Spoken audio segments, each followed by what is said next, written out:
તો 18 કેસ છે તો એ ગુનેગાર છે કે એ સંત છે? અને એવી ધમકી મારતો હોય ને એને એમ હોય કે આ ગામ બી જાહે તો તું ભલે ગમે એટલા મર્ડર કરી આવ્યો હોય પણ અહીંયા તારાય મર્ડર કરે એવાય પડ્યા છે હો. અને એમાં બીતાય નથી ભાઈ. અને ગાય હાટું થઈને કદાચ ફાંસીએ ચડવું પડે ને મારા વાલા તો મંજૂર છે.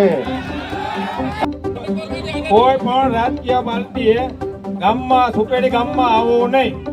ચૂંટણીનો બહિષ્કાર કરવામાં આવે છે. જ્યાં લગી ગામ માંગણી સ્વીકારે નહીં ત્યાં લગી ગામ બંધ રહેશે. ચૂંટણીનો બહિષ્કાર કરવામાં આવશે. તમામ ગ્રામજનો અમારી હારે છે અને અહીંયા બધા બેઠા છે, તૈયાર છે. એટલે અહીંયા જેને એમ લાગતું હોય કે મારા બાપનું છે અને એનો બાપ કદાચ વયો ગયો ત્યાંથી બોલાવવો હોય તો ભલે બોલાવી લઈએ. અમે કોઈના બાપથી હટવાના નથી.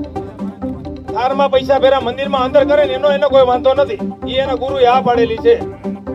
ગૌશાળા ગાયો માટે કરતા હતા તો એને એ ના પાડી હતી બધાને બરકે. અને એ છેલ્લે ના પાડી, પેલા આ પાડી હતી. પેલા આ પાડી કે વાંધો નહીં, પછી કે હવે ઉપર ટેબલ નહીં મુકાય, મારા ગુરુનો આદેશ છે.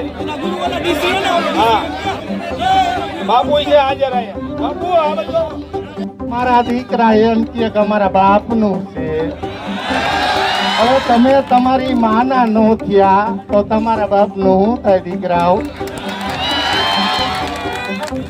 અને સાધુ એને કહેવાય જે સાધના કરતો હોય અને જગત કલ્યાણ માટે લડત લડતો હોય ને એ સાધુ હોય. આ તો બાવો છે, ભિખારી બાવો. આને તો પૈસા ભેગા કરવા, પૈસા. કોઈનું કલ્યાણ નથી જોવું અને ગાયનું કલ્યાણ થતું હોય ને તો ભલામણ અહીંયા જીવ આપી દે ને ઈ સાધુ ને ઈ સંત હો. બાકી આવા સંત નહીં, આવા ઢોંગીઓના સંત તમે બેહાડો એને જોઈએ જ નહીં. અને ગામની પેલી માંગ ઈ હોવી જોઈએ કે ઈ આ મંદિરમાં હોય, ગામમાં ન હોય.